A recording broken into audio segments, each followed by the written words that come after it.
7 men had looked at Clara Whitmore and looked away. She was still standing on that platform numb when the hooves came thundering. A dust-caked rider tearing across the dirt, the richest rancher in the territory arriving at the very last light of day. He didn't glance at the young girls. He walked straight past all of them, straight to the woman the whole town had already thrown away. And he said the words that shattered everything Clara believed about herself: I choose her. If you believe rejection is never proof of worthlessness, subscribe and follow to the end. Comment the city you're watching from. I want to see how far this story reaches. Number 8, the auctioneer called out, and Clara flinched at the word number because that was what she had become. Not a woman, a number in a line of women waiting to be wanted. She had promised herself she wouldn't count anymore. But the mind counts even when the heart begs it to stop. You're still here. The woman beside her, a widow named Ruth Gray, at the temples, hands folded like a woman at a funeral, spoke without turning her head. I thought you'd have left by now. Where would I go? Same place the rest of us go. Nowhere. Ruth exhaled. I've watched 4 of them pick today. You've been passed over, 6 times a 7. Ruth finally looked at her. Something in her face softened, and that was almost worse than the cruelty. Pity was just cruelty with better manners. 7, Ruth repeated. Lord have mercy. Don't, Clara said. Don't pray for me. It doesn't help. A cluster of younger women stood ahead of them near the front of the platform, where the light was better and the men could see their faces without squinting. They were laughing, not cruel laughter, just the easy, unbroken laughter of girls who had never been chosen last. One of them, a blonde no older than 19, glanced back at Clara and quickly turned away, whispering something behind her hand. Clara had heard every version of that whisper. She could have recited them. Too old, too plain, too tall, too proud. What's wrong with her that she's still standing there? They think there's something rotten in you, Ruth said quietly, as if reading her. When a woman gets passed over enough times, folks stop asking why the men are blind. They start assuming the woman's got a defect. I know what they think. Does it still hurt? Clara considered lying. Then she said, it stopped hurting after the 5th one. Now it just feels like standing in cold water. You go numb. A man in a wide brown hat climbed the platform steps. The auctioneer straightened, brightening. Ah, Mr. Colby. Good to see a serious buyer. We've got fine prospects today. Fine prospects. Young, healthy, God-fearing. I'll take the girl in blue, Colby said, not even letting the man finish. He pointed at the laughing blonde. That one. The blonde's face lit up. Her friends squealed. The auctioneer clapped his hands together like a man closing a deal on cattle. Excellent choice, sir. Excellent. Miss stepped forward, signed the register. And that fast she was gone. Chosen, lifted out of the line and set down into a future. Clara watched the girl's shoulders straighten, watched the fear leave her body, watched her become, in the space of 10 seconds, a woman with a name and a place, and a man who wanted her. It's that easy for them, Clara thought. That's all it takes, a blue dress in 19 years. 8th time's coming, Ruth murmured. Don't count for me. I'm not. I'm counting for me. I'm behind you in the line. Clara almost smiled. Almost. There was a strange comfort in Ruth's flat, unsentimental honesty. Ruth wasn't going to lie to her, wasn't going to say, oh, your turn will come, dear. Ruth had buried a husband and 2 children in a farm, and she looked at the world the way it actually was. Can I ask you something? Clara said. You can ask. Why are we doing this standing here? Letting them look at us like this. Ruth was quiet a moment. Then because the alternative is worse. Because a woman alone out here freezes in January, or starves in February, or gets taken by force in any month she pleases God to let her live. Standing on this platform is humiliating. But it's the only door that's open. So we stand. That's not much of a reason. It's the only one there is. Another man came up the steps. Younger, sunburned, nervous looking, twisting his hat in his hands. He walked the line slowly, this time actually studying faces, and for one traitorous moment, Clara felt her heart do the thing it kept doing no matter how many times she told it to stop. It hoped.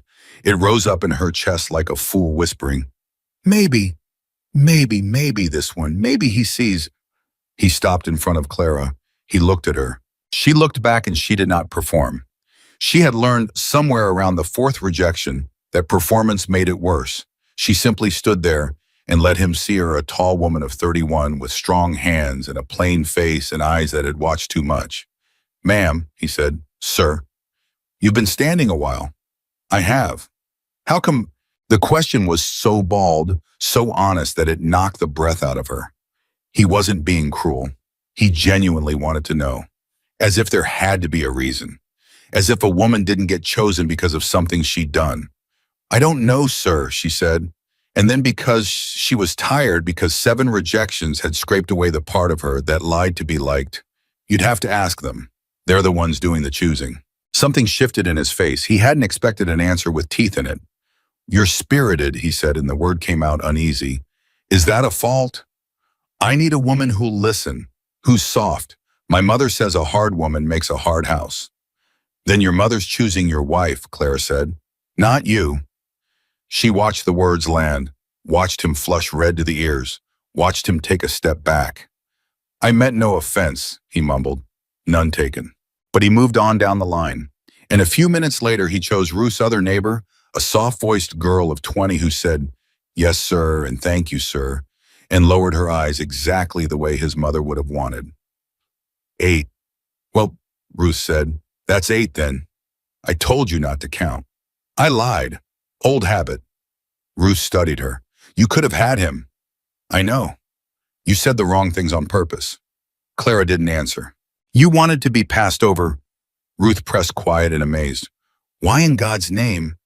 "Because he wanted a dog," Clara said. Her voice didn't rise. It stayed flat, and somehow that was worse. A soft one. One that listens and lowers its eyes and doesn't bite. "I've been many things, Ruth. I've been poor and hungry and alone. But I'd rather stand on this platform until I turn to bone than be some man's obedient dog because his mother told him to fetch one." Ruth was silent for a long moment. "That's either the bravest thing I've heard a woman say," she finally said, "or the most foolish. I truly can't tell which." "Neither can I." Below the platform, the crowd was thinning. Most of the men had chosen. Most of the women had been chosen. What remained was the leftover, a phrase Clara hated but couldn't argue with. Ruth the widow, a dark-eyed woman near the far end who'd been arguing with the auctioneer and had earned herself a reputation as difficult. And Clara, the 3 of them, the unwanted, the undesirable. "Ladies," the auctioneer said, coming over, and his voice had changed, dropped the salesman's shine, gone practical and cold. "I'll be straight with you. It's late. The buyers are mostly gone. I'd suggest you 3 consider whether you want to lower your expectations. There's men who'll take a widow or an older woman for the labor of it. Cooking, cleaning, the like. It's not romance, but it's a roof." "Labor," Ruth repeated. "I'm being honest with you, ma'am. You're not going to get picked the way the young ones do. That's just the truth of it. Better to face it now." The dark-eyed woman spat off the side of the platform. "I'd sooner sleep in the creek." "Suit yourself." The auctioneer turned to Clara. "And you've been past more than anyone here today. I'll tell you plainly, I've done this 11 years. I know the look of a woman who won't get chosen. You've got that look. Something about you. Men can smell it. There's no shame in taking what's offered." The words should have crushed her. A week ago, they might have. A year ago, they would have destroyed her whole for a month. But something strange had happened to Clara Whitmore across 7 rejections. Somewhere in the numbness in the cold water, a small, hard thing had formed, like a stone at the bottom of a river. And that stone did not move when he pushed. "No," she said. "No what?" "No, I won't take what's offered. And no, there's nothing men can smell. There's only what they refuse to see." The auctioneer sighed, the tired sigh of a man who'd heard proud women say proud things and watched every one of them break by winter. "Have it your way, miss. Don't say I didn't warn you." He walked off, and Clara stood there on the emptying platform in the fading part of the day, and she felt the full weight of it settle onto her. Not the humiliation of the rejections themselves, but something deeper and older. The certainty that this was simply how it would always be. That she would stand and stand and stand, and the world would keep looking past her, and one day she'd be too old to even stand, and then she'd just be gone, and no one would have ever chosen her. Not once, not in her whole life. That was the thought that finally reached the numbness, not the cruelty, the forever of it. Ruth, she said, can I tell you something I've never told anyone? Go on. I'm not afraid of being alone. I've been alone my whole life. My mother died when I was 9. My father drank himself into the ground when I was 15. I raised myself. I've slept in barns and worked kitchens and scrubbed floors on my knees for men who wouldn't remember my name. I know how to be alone. Her voice caught and she forced it steady. What I'm afraid of is dying without ever once having someone look at me and choose me. Not for what I can do, not for the cooking or the labor, just me. Just because it was me. Is that a stupid thing to want? Ruth reached over and took her hand. The old woman's palm was rough as bark. It's the least stupid thing in the world, Ruth said. It's the only thing worth wanting. And that was when they heard it. Hooves, but the slow clop of a wagon horse, not the amble of a rider come to trade. This was a full gallop, hard and fast and furious, pounding the earth like something urgent was riding toward them out of the falling light. The auctioneer's head came up. Now who in the...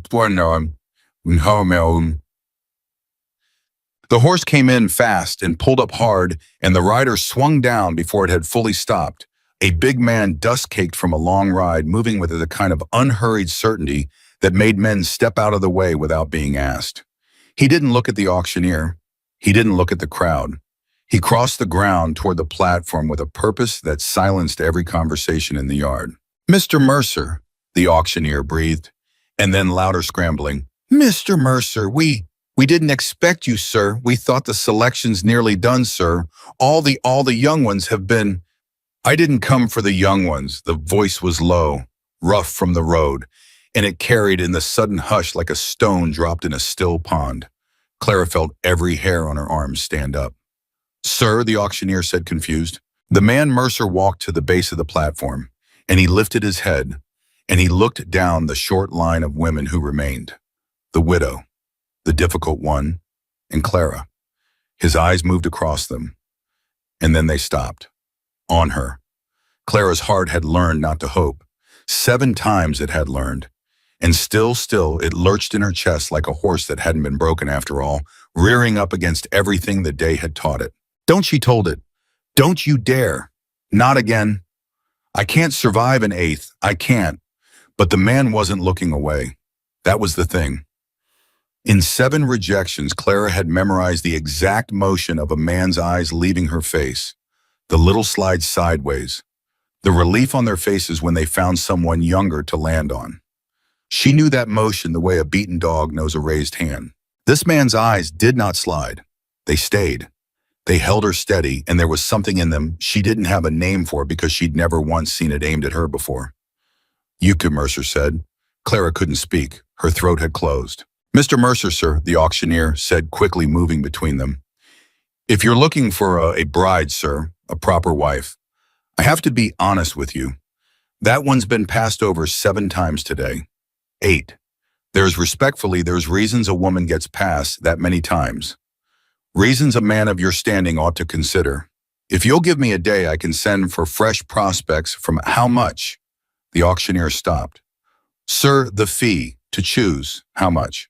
It's the standard arrangement is, I'll double it, triple it. I don't care."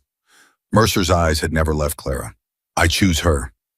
The words hit the yard like a thunderclap. For a moment, nobody moved. Nobody breathed. Even the horse had gone still. Clara stood at the edge of the platform with the whole world tilted sideways, unable to believe she had heard what she'd heard, certain she'd invented it, certain that any second now the correction would come. No, not her, the one beside her. "I misspoke, but it didn't come." "Her," Mercer said again in case the silence had been doubt. "The tall one. Clara, is it? I heard a woman call you Clara." She found her voice. Barely. "Yes. Clara." He said it like he was testing the shape of it. "Come down off that platform. You've stood on it long enough." And that undid her more than anything else. Not "I choose her," not the money, that single line. You've stood on it long enough, because it told her he had been watching, that he had seen her standing, that her standing had meant something to him. "Wait," the auctioneer said, half panicked now, because a man like Mercer choosing the woman he'd just spent 5 minutes warning against was the kind of thing that made an auctioneer look like a fool. Sir, please, I have to insist a man ought to know what he's... This woman, she talks back. She's got a hard mouth on her. She turned down a perfectly good man an hour ago because he wanted a wife who'd listen. Mercer turned his head slowly and looked at the auctioneer for the first time. She turned down a man, he repeated, because he wanted a woman who'd obey. Yes, sir, and I only mean to say, then she's got more sense than every buyer who came through here today. Mercer looked back up at Clara. I don't want a woman who'll listen. I've got dogs that listen. I've got ranch hands that listen. What I need is a woman who'll tell me the truth when every man I pay is too afraid to. You told a man to his face you wouldn't be his dog. His jaw tightened, something almost like respect moving through it. That's the first honest thing I've seen a person do in this town in a year. Clara's legs were shaking. She locked her knees so she wouldn't fall. You don't know me, she managed. No. You could be making a mistake. Could be. He didn't look away. But I've made every other kind of mistake a man can make. Married the pretty ones. Trusted the soft-spoken ones. Bought the easy answers. Something dark and old moved behind his eyes. I'm done making those mistakes. So I figure I'll try a different one. Now, are you coming down, Clara, or do you want to stand up there and prove that auctioneer right? It was not a gentle question. It was almost a challenge. And that too was exactly right, because a gentle question would have made her suspicious, would have felt like pity, and Clara had had a lifetime of pity and knew its taste. This wasn't pity. This was a man throwing down a gauntlet and daring her to pick it up. She picked it up. She lifted her chin, and she walked to the platform steps, and she came down them one at a time, not rushing, not stumbling, not grateful. Coming down like a woman who had decided to, not a woman who'd been rescued.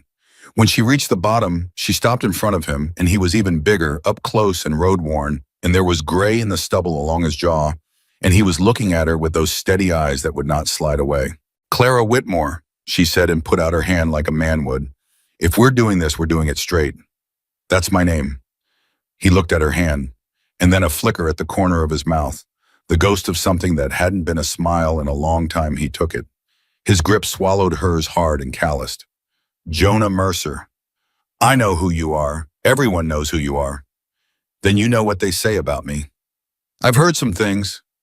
They're mostly true. That doesn't scare me. No, Jonah said.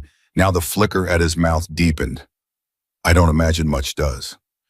Behind them, the yard had erupted into whispers. Clara could hear them. She could always hear them. That was the curse of it. But for the first time in her life, the whispers weren't about how she'd failed. Mercer picked the old one, passed over the young ones. Did you see? There's got to be something wrong with him.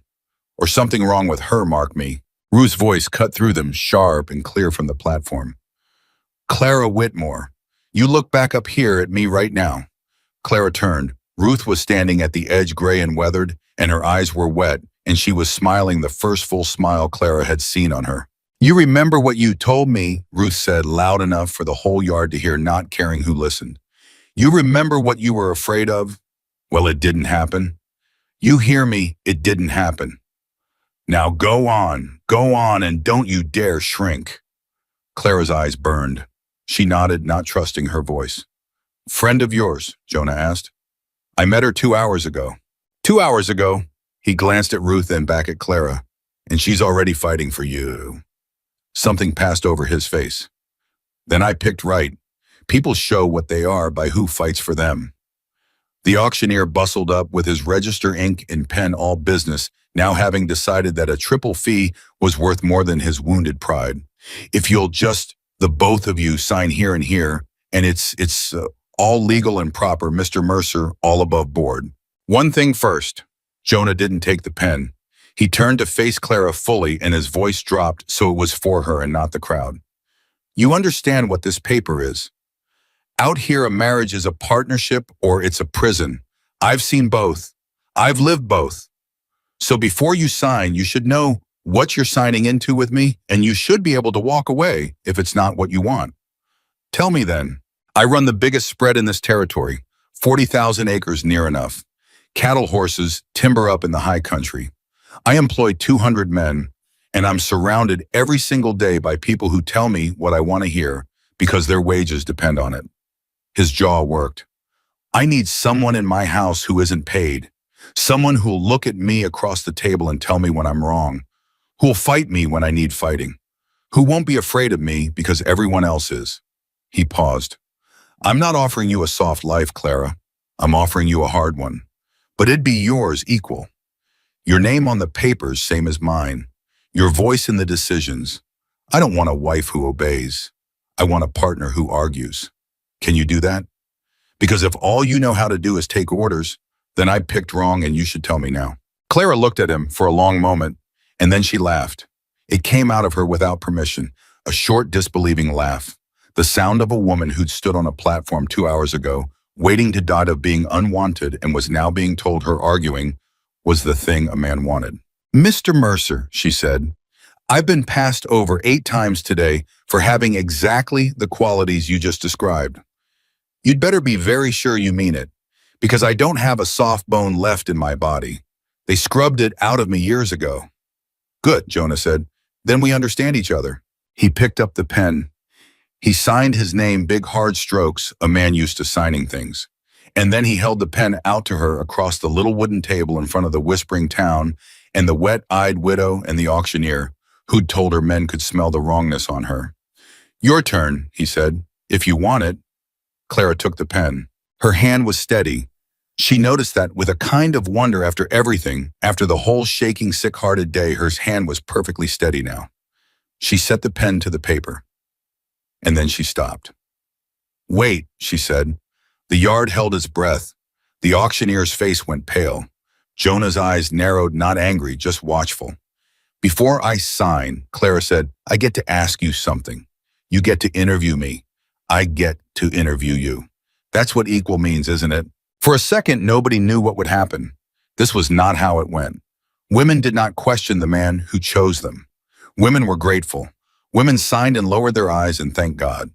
Then Jonah Mercer threw back his head and laughed, a real laugh, loud and rough, and startled out of him, the laugh of a man who hadn't been surprised in years and had almost forgotten he could be.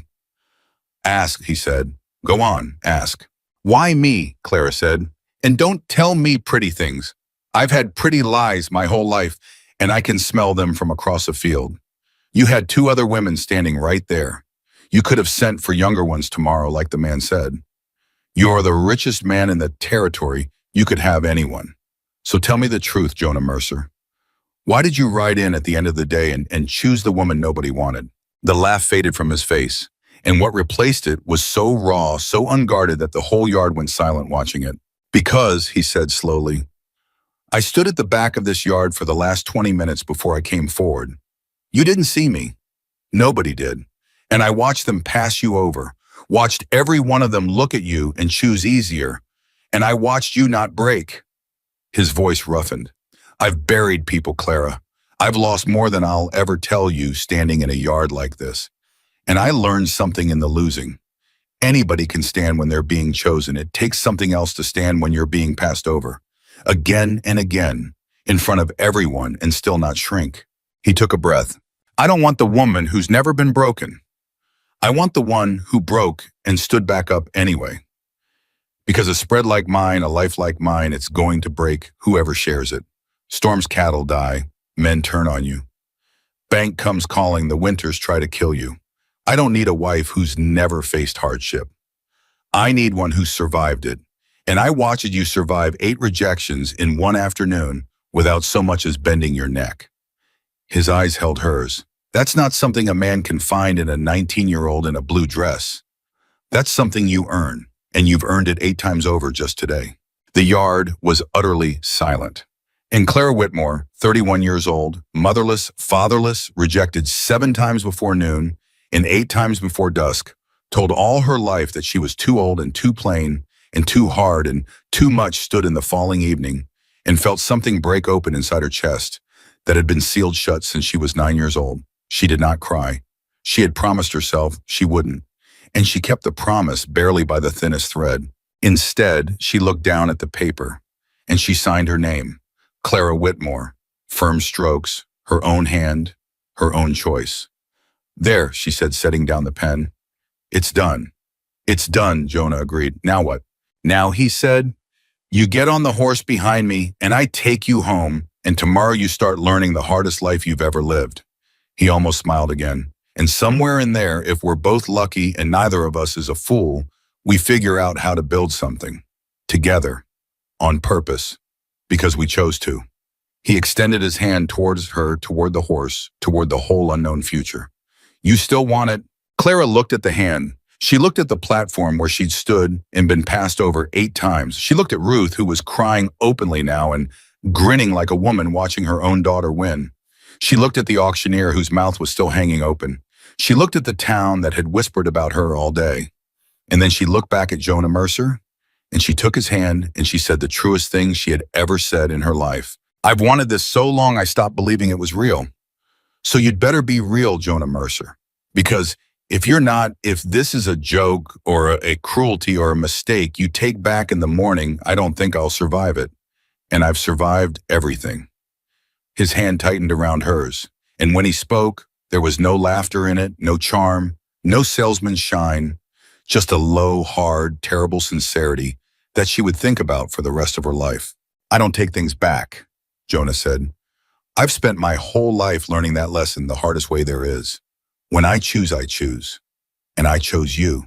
Not the youngest, not the prettiest, not the easiest. His eyes burned into hers. You, and I will keep choosing you every single day until one of us is in the ground, and even a man as hard as me knows there's not a thing on this earth worth more than that. So no, it's not a joke, and I won't take it back. You have my word, and my word is the only thing in this whole territory nobody's ever been able to buy. Clara stared at him, and then quietly, so only he could hear it, she said the thing that had been locked in her chest for 22 years. Then I'm chosen. You're chosen. For the first time in my life. For the first time, Jonah said, and every time after. He swung up onto the horse. He reached down. And Clara Whitmore, who 2 hours ago had been number 8 in a line of the unwanted, took his hand and pulled herself up behind the richest man in the territory. And as the horse turned toward the darkening hills and the whispering town fell away behind them, she pressed her face against his dusty back and did the one thing she had sworn she would never do again in front of anyone. She let herself believe it. And behind them on the empty platform, Ruth the widow raised one weathered hand in the fading light and called out after her, her voice cracking with something that was half a blessing and half a warning that Clara wouldn't understand until much, much later. You watch that man, Clara Whitmore. A man who chooses that fast has got a reason buried deep, and one day it's going to come up out of the ground. You hear me? One day it's going to come up. But the wind took the rest of it, and the horse carried them into the hills. And Clara Whitmore rode toward a future she could not yet see, chosen at last, and not knowing that being chosen was the beginning of the story, not the end of it. Because Jonah Mercer had a reason, and it was buried very, very deep. The ranch house was bigger than any building Clara had ever set foot in, and she hated it the moment she saw it, not for its size, but for how quiet it was. Nobody lives here, she said, standing in the great front room while Jonah lit a lamp. Not really. A house feels lived in. This feels like a place people wait to leave. He went still, the match burning down toward his fingers. That's a hard thing to say about a man's home. You told me you wanted the truth. I'm not going to save it up for special occasions. He shook the match out. For a moment, she thought she'd gone too far on her first hour under his roof. Then he set the lamp down and looked at her across the empty room. You're right, he said. It hasn't been lived in for 3 years, not since... He stopped. There's a woman comes to cook and clean. Otherwise, it's just me and the walls. 3 years since what? Since it stopped being a home. He picked the lamp back up. Your room's at the top of the stairs. The big one. I sleep down here off the kitchen. That stopped her. You're giving me the big room. It's yours. Your name's on the papers, same as mine. I meant it. And you'll sleep off the kitchen like a hired hand in your own house. I sleep where I sleep. His voice had an edge now, a door closing. You want to argue with me, argue about something that matters, not about which room I lay my head in. She let it go, but she filed it away the 3 years the closed door in his voice the way he wouldn't sleep upstairs. Ruth's warning was still ringing in her ears. A man who chooses that fast has got a reason buried deep.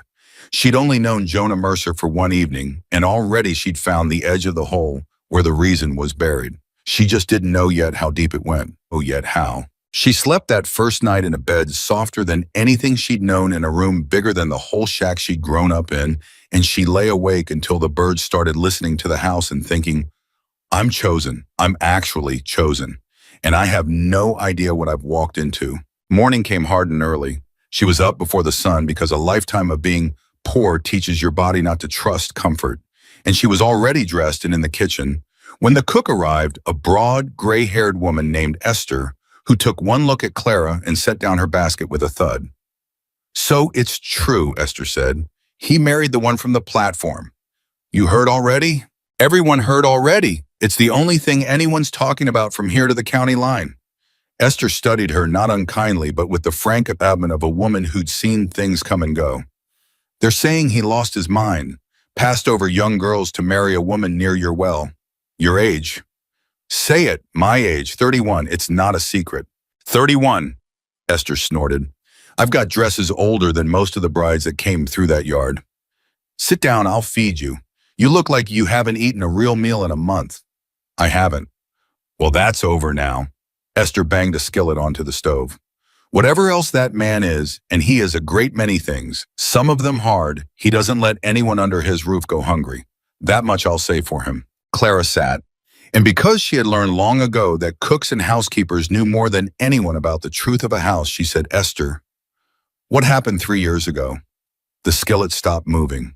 Esther didn't turn around. Who told you 3 years? He did. He said this stopped being a home 3 years ago. He wouldn't say why. For a long moment, Esther stood with her back to her, and Clara watched the woman's shoulders rise and fall with a breath that seemed to cost her something. It's not my place, Esther finally said. If Jonah Mercer wants you to know, he'll tell you. And if he doesn't, she turned and her face was grave. If he doesn't, then you leave it alone. There's grief in this house that's got teeth, girl. You go digging at it before he's ready, it'll bite you. Now eat. Grief with teeth. Clara ate and thought and said nothing more, but the not knowing sat in her chest like a swallowed stone. Jonah came in as she finished, already dressed for the day, dust on his boots, though the day had barely started. He looked at her, sitting at his table eating his food, and something crossed his face, surprise maybe that she was real, that she was still there, that the previous evening hadn't been a thing he dreamed. You're up, he said. I'm always up before the sun. Old habit. Good, then you'll want to see the place. He nodded toward the door. If you're going to have your name on it, you should know what it is. What it was Clara learned over the next 3 hours was enormous. He took her out on horseback. She could ride, she told him flatly when he offered to walk her around instead. She'd broken horses for a rancher in Missouri for 2 years. And she watched the surprise flicker across his face again, and they rode the near pastures, the horse barns, the long, low bunkhouse where the hands lived, the smokehouse, the spring house, the great fenced yards where the cattle bawled and churned. And everywhere they went, men stopped working to stare at her. They're not used to seeing a woman out here, Jonah said. They're not staring because I'm a woman. They're staring because they've heard the story and they're deciding whether to laugh at you. He glanced at her sharp. You know it's true, she said. You brought home a woman the whole territory's calling a mistake. Every man on this ranch is wondering if their boss has gone soft in the head, wondering if it's the first crack. Men who work for a hard man watch him like hawks for the first sign of weakness. You know that better than I do. Jonah reined his horse to a stop. So did she. He looked at her for a long, level moment. You've been on this ranch 4 hours, he said, and you already understand my men better than my foreman does. I understand fear. I've been on the wrong end of it my whole life. Fear makes people watch. And 200 men who are afraid of you are all watching to see if you just made a fool of yourself. She held his gaze. So you better decide how you want to answer that. Because if you hide me away in that big empty house, they'll take it as shame. And a man who's ashamed of his choice isn't a man they'll follow for long. Something moved behind his eyes. Respect, and underneath it a wariness. The wariness of a man who'd been alone with his own counsel for 3 years and had just been handed a truth by someone who'd arrived yesterday. What would you do, he said slowly, if you were me? I'd put me to work, out here, where they can see me. I'd let them watch me handle a horse and rope a calf and take a fall and get back up. I'd make them understand that you didn't bring home a soft thing to hide in a parlor. You brought home a woman who can work. Men respect work. They don't respect prettiness. You prove that at the platform. She lifted her chin. Let me prove it here. For a moment, Jonah Mercer just looked at her.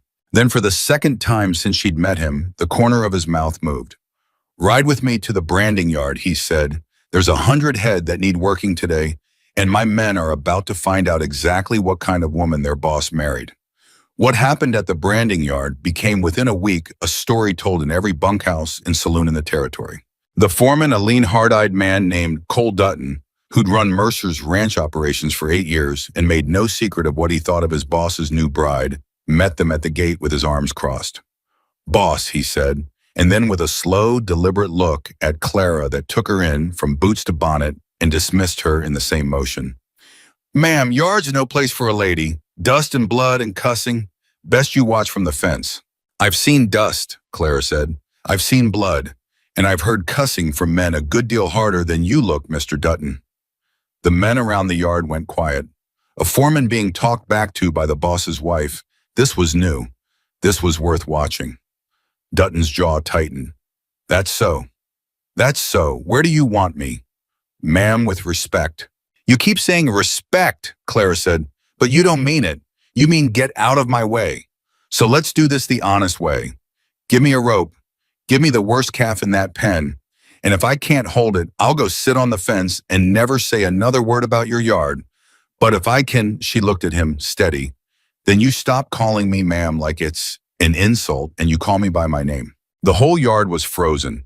Every man there was looking from her to Dutton to Jonah, who sat at his horse and said nothing, watching, letting it play out.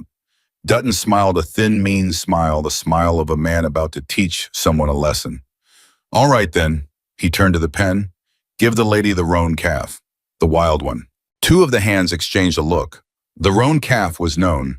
It had already knocked one man flat that morning and split another's lip. It was 6 weeks old and built like a keg of dynamite, and it hated the world. They cut it out of the herd. It came at the gate in a fury, and one of the men handed Clara a rope with a look that was half apology. Clara had roped calves in Missouri for 2 years. Her hands remembered even when her heart was hammering. She stepped into the yard and the calf saw her, and it came at her low and fast, and Clara didn't run and didn't flinch. She sidestepped, dropped the loop clean over its head. On the first throw, dug her heels into the dirt and let the calf's own fury do the work, hauling back against it, the way she'd been taught, using its weight against it.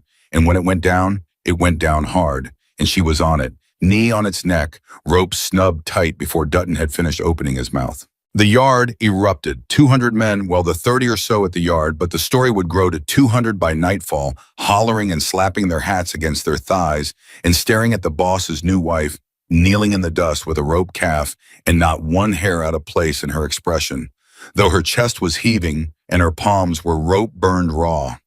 Clara looked up at Dutton. Clara, she said, breathing hard. My name's Clara. Say it. Dutton stared at her. His mean smile was gone. Something else was on his face now, grudging, unwilling, but real. Clara, he said. Good. She stood brushing the dirt from her knees like it was nothing. Now, what's next? And Jonah Mercer, still on his horse, watching his wife, of one day win over the hardest yard on his ranch. With a rope and a straight spine, felt something in his chest that he hadn't felt in 3 years and had assumed was dead.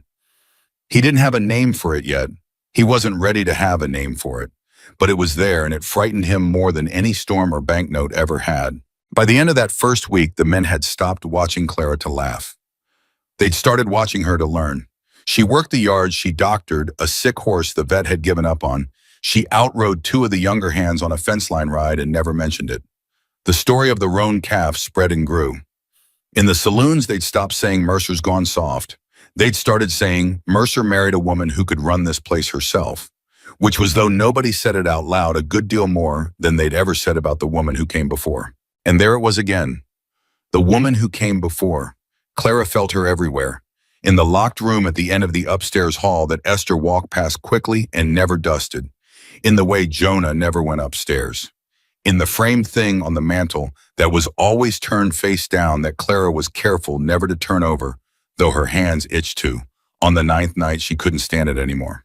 They were at the supper table. They ate together now every night, and every night he asked her opinion on some ranch matter, and every night she gave it to him straight, and every night he listened, and something was building between them that neither of them named. And she set down her fork and said, "Jonah, I have to ask you something, and you're not going to bag it." He went still. "Ask." "There's a locked room upstairs, and a picture on the mantel that stays face down, and you sleep off the kitchen and won't go up those stairs." She kept her voice steady. "You told me you wanted a woman who'd tell you the truth. So here's the truth. I'm living in a house full of a ghost, and nobody will tell me her name. And I can't build a life in a house I don't understand. So who was she, Jonah? Who's the woman that stopped this from being a home 3 years ago?" The silence that followed was so complete that Clara could hear the fire ticking in the grate. Jonah's face had gone gray. His hands resting on the table had curled into fists. Not in anger at her, she understood somehow, but against something inside himself. "Esther told you to leave it alone," he said quietly. "She did, and I've left it alone for 9 days. But I can't leave it alone forever because it's in every room of this house and it's between us at every meal, and you can't build a partnership on top of a locked door." She reached across the table and she did something she had never done. She laid her rough, rope-burned hand over his clenched fist. "I'm not asking to hurt you. I'm asking because I want to know you. And I can't know a man who keeps a whole room of himself locked away." For a long, long moment, Jonah Mercer stared at their hands on the table, his fist and her hand over it. Then slowly, terribly, he began to speak. "Her name was Sarah," he said. "She was my wife." Clara's heart clenched. She'd known. Of course she'd known, but hearing it was different. "I married her when I had nothing." Jonah went on, his voice low and flat, the voice of a man reading from a wound. "Before the land, before the cattle, before any of this, we built it together. Every fence post, every head of stock. We were poor as dirt, and we worked ourselves half to death, and we were..." His jaw worked. "We were happy. God help me, we were happy in a way I didn't even know to be grateful for, because I thought that was just how life was. I thought it would always be like that." "What happened?" "I got rich." He said it like a curse. "The ranch took off, the money came in, and I got busy. Important. There were deals and cattle drives and men to manage, and I was gone, always gone 3 weeks at a time on drives, and Sarah was here. Alone, Bob, in this big house I'd built her to make her happy. And she got..." His voice cracked just slightly, and he pressed it back down. "She got sick, slow, a wasting thing. And by the time I understood how sick, by the time I stopped chasing money long enough to look at her..." He stopped. Clara waited. She didn't fill the silence. She'd learned that from the hardest school there was, that some silences have to be left alone until the person is ready to break them. "She died in the spring," Jonah said finally. 3 years ago, in that room, the locked one, and the last thing she said to me," his voice failed him entirely. He had to stop. He had to breathe. And when he spoke again, it was barely above a whisper. "The last thing she said to me was, 'You were never here, Jonah. You built me a mansion, and you were never in it.'" Clara's throat closed. "So I locked the room," Jonah said, "and I turned the picture down, and I moved my bed off the kitchen because I couldn't stand to sleep upstairs where she..." He stopped again. "And I made myself a promise that I'd never do it again. Never marry a woman I'd neglect. Never build a life I was too busy to live in." His eyes came up to meet Clara's, and they were wet and raw and utterly stripped of the hard mask he wore for the world. "And then 3 years went by, and I was so lonesome I thought it would kill me, and I heard there was a bride selection in Dawson Creek. And I told myself I'd only go if I felt something. If one woman there made me feel like it was worth trying again. And if not, I'd ride home alone and stay alone forever." Clara's hand tightened on his. "And I stood at the back of that yard," Jonah said, "and I watched a woman get passed over 8 times and never bend her neck. And I thought..." His voice broke fully now, the thing he'd been holding for 3 years finally cracking open. "I thought, that one won't need me the way Sarah needed me and didn't get me. That one can stand on her own. That one I can't destroy by being who I am. Because you were already strong, Clara. You were already whole. I didn't have to be enough for you the way I failed to be enough for her. I thought a terrible broken laugh. I thought I was being smart, choosing a strong woman so I couldn't fail her. And there it was, the reason, buried deep. Come up out of the ground exactly the way Ruth had warned. And it was so much worse and so much more human than Clara had imagined it, because it wasn't villainy at all. It was grief and guilt and a broken man trying to protect himself from ever again being the reason a woman died alone in a beautiful house. Clara sat very still. And then she said the thing she had to say, even though it was hard, even though it might end everything, because he had told her the truth and she owed him nothing less. Jonah, she said gently, that's the cruelest thing you have told me yet. He flinched like she'd struck him. Not cruel to me, she said quickly. Cruel to you. Listen to what you just said. You chose me because you thought I was so strong I couldn't be hurt. Because you thought if I could stand on my own, then you'd never have to worry about being enough for me. So you'd never fail me the way you feel you failed her. She leaned in. But Jonah, that's not partnership. That's you finding a woman you think you're allowed to neglect.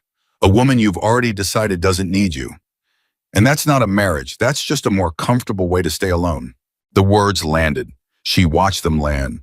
She watched them hit something deep in him that had never been said out loud, and she watched his whole face come apart. That's not, he started. Isn't it? You told me your plan. Put my name on the papers, give me the big room, sleep off the kitchen work all day, come home, share supper, keep the door locked. A partnership with a wall down the middle of it, because if there's a wall, you can't fail me. You can't be too busy for me. You can't watch me waste away in a room because you never let me all the way in. Her voice was shaking now, but she didn't stop because this was the most important thing she would ever say to him. You didn't choose a strong woman so you could love her, Jonah. You chose a strong woman so you'd have an excuse not to. The silence after that was the loudest silence of Clara's life. Jonah Mercer sat across from her with his dead wife's grief on the table between them and his living wife's terrible, accurate truth ringing in his ears. And for a long moment, she genuinely did not know if he would throw her out of the house. Then he put his face in his hands. And Jonah Mercer, the richest and hardest man in the territory, the man 200 men feared, wept at his own supper table like a boy. Clara didn't move to comfort him. She'd learned that too, that some grief doesn't want to be soothed, it wants to be witnessed. So she sat with him. She kept her hand on the table where he could reach it if he wanted, and she let him cry out 3 years of a locked room. When it finally passed, when he lowered his hands and his face was wet and stripped bare, he looked at her like a man seeing land after a long time at sea. Nobody's ever said that to me, he said hoarsely. In 3 years, nobody's ever once told me the truth about what I did. They walked around it. They said she was sick. It wasn't your fault. You couldn't have known. And I let them because it was easier than admitting you were there and not there at the same time. Yes. That's not the same as killing her, Jonah. Being absent isn't the same as being the one who made her sick. You've got to hear that too. She got sick because bodies get sick. You didn't do that. But I wasn't. No, you weren't there enough. And that's a real thing to grieve and a real thing to carry. And I won't take it from you because it's yours and it's true. She held his eyes. But you can carry it and still be alive. You can carry it and still be in the room. What you can't do is carry it by locking every door in yourself and calling it a marriage. That's not honoring Sarah. That's just dying slowly in the same house she died in. He was quiet a long time. So what do I do? He finally said, and it was the most honest question she'd ever heard a proud man ask. If I don't want a wall, if I don't want a comfortable way to stay alone, what do I do, Clara? Because I don't know how to do the other thing anymore. I'm not sure I ever knew. Clara looked at this broken, powerful, grieving man who had ridden across a valley at dusk to choose the one woman nobody wanted and who had chosen her. She now understood for a reason, twisted up in 3 years of guilt, but who was sitting here now choosing to tell her the truth of it, choosing to be seen. You start small, she said. Tomorrow you sleep upstairs. Not with me. I don't mean that, not yet. We're strangers still, and I won't pretend otherwise. But upstairs, in a room that isn't off the kitchen like a hired man in your own house, You take back your own house, Jonah. I can't go up those stairs. You can. I'll go with you. We'll go together. She paused. And that locked room. We're not going to open it tonight or tomorrow. But someday when you're ready, not for me, for you, we're going to open it together and we're going to let some air into it. Because Sarah deserves better than a tomb. She deserves to be a woman you remember and grieve and honor, not a wall you hide behind. Jonah looked at her for a long, long moment. You've been in my house 9 days, he said, and you're already unlocking things I've kept shut for 3 years. I told you at the platform, I don't have a soft bone left in my body. This is what you get. You chose it. I did. And then quietly, wonderingly, like a man discovering it as he said it. And I'm starting to think I chose better than I knew, even if I chose for the wrong reasons. The reasons can change, Clara said. That's the whole point of a partnership. You start with whatever brought you together, grief or need or an empty house or 8 rejections in one afternoon. And then if you're both willing, it turns into something else, something you built on purpose, something neither of you could have planned. She stood and gathered the supper plates and looked down at him. We started crooked, Jonah Mercer, both of us. Me from being passed over you from a locked room. But crooked things can be straightened if both people are willing to do the work. Are you willing? Clara stopped. She looked at him, at his wet face and his open hands, and the 3 years of grief he'd finally set down on the table between them, and she felt something she'd never once let herself feel in her whole guarded life. She felt chosen in a way that went deeper than the platform. Because on the platform, he'd chosen her strength, her ability to stand. But right now in this kitchen, having heard her hardest truth and wept and asked her what to do right now, he was choosing something else. He was choosing to let her in, and that was worth more than 40,000 acres. I'm willing, she said. I've been willing my whole life. I just never had anybody willing back. Jonah stood. He came around the table, and he did not embrace her because they were strangers still. And both of them knew it, but he took her rope-burned hand in both of his, the same hand she'd laid over his fist an hour ago, and he held it like it was the most valuable thing on the whole enormous ranch. Then we go upstairs together, he said, right now, before I lose my nerve. And they did. She walked beside him up the stairs he hadn't climbed in 3 years. She felt him shaking as they reached the top. She felt him stop dead outside the locked room. His breath gone ragged, his whole body wanting to turn and flee back down to the safe, cold room off the kitchen. You don't have to open it, she said quietly. Not tonight. We're just walking past it, that's all. Just showing your body it can walk past that door and not die. And Jonah Mercer walked past the locked door where his first wife had died. For the first time in 3 years, with his second wife's hand in his. And he made it to the next room, the big empty room down the hall, and he stood in the doorway breathing hard like a man who'd run 10 miles. There, Clara said, you did it. That's all it takes, one time, and it gets easier. He turned and looked at her in the lamplight. How do you know that, he asked. How do you know it gets easier? And Clara, who had walked past 1,000 locked doors in her own heart, who had survived 9 years without a mother and buried her father at 15, and stood on a platform and been passed over 8 times and never once let anyone see her break, smiled at him. A real smile, maybe the first real one either of them had managed. Because I've been walking past locked doors my whole life, she said. And I'm still standing, just like you saw at the platform. That's the thing you chose, Jonah. Not just a woman who can rope a calf, a woman who knows how to keep walking past the rooms that could destroy her. She squeezed his hand. And now I'm going to teach you how to do it too, starting tonight. Jonah Mercer looked at the woman he'd chosen for all the wrong reasons and was beginning against every wall he'd built to want for all the right ones. All right, he said, teach me. And downstairs, a locked door stayed locked. But for the first time in 3 years, there were 2 people standing in the house above it who intended someday to open it together. And the ghost in the walls, the woman named Sarah, who died telling her husband he was never there, seemed just slightly to loosen her grip on the house. But grief with teeth doesn't let go easy. And there were things about Sarah's death that even Jonah didn't know, things locked not in a room, but in the memory of one man on that ranch who had been there the whole time, watching, waiting 3 years for the right moment to use what he knew. And that man's name was Cole Dutton. Cole Dutton had worked for Jonah Mercer for 8 years, and in that time he had learned 2 things about power. The first was that a man who has it rarely notices the men who want it. And the second was that grief makes a rich man careless, and a careless rich man can be taken apart from the inside one piece at a time by someone patient enough to wait. Cole had been patient for 3 years. He'd watched Jonah fall apart after Sarah died, watched him lock the room and turn the picture down and stop coming up the stairs, watched him hand more and more of the ranch's daily running over to his foreman because he was too hollowed out to care. And in those 3 years, Cole Dutton had quietly made himself indispensable. He signed for the cattle, he handled the payroll, he met with the buyers. He knew where every dollar came from and where every dollar went, and slowly, carefully, he'd started making sure that some of those dollars went to him. Nobody had checked his books in 3 years. Why would they? The boss was drowning. The boss didn't want to know.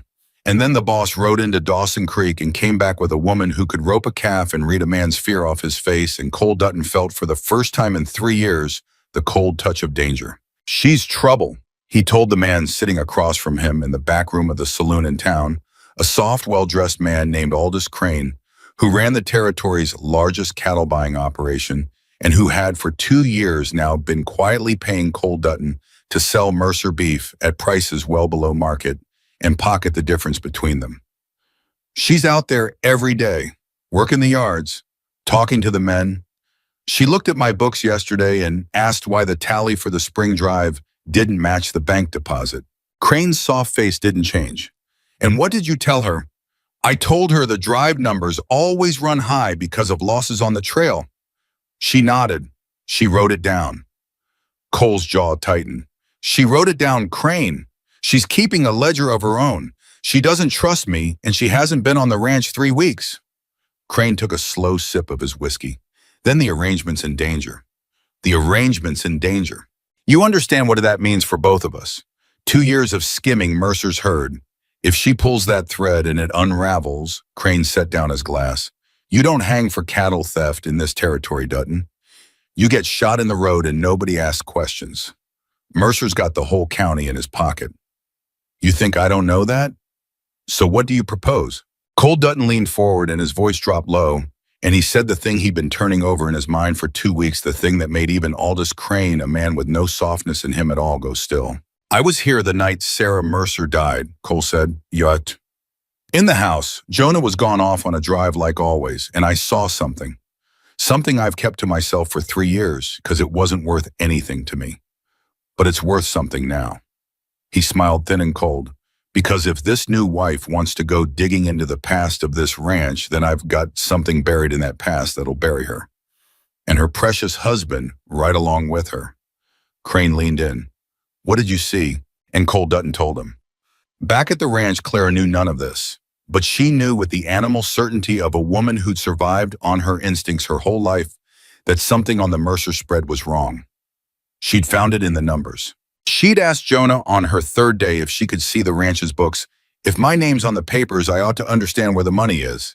And he'd handed them over without a second thought because he hadn't looked at them himself in years and had no reason to think there was anything in them to hide. And Clara, who had scrubbed floors and worked kitchens and had in one lean year in Kansas kept the books for a general store because the owner couldn't read his own figures, had sat down with 3 years of Mercer ledgers and felt the hair rise on her neck. The numbers didn't sing right.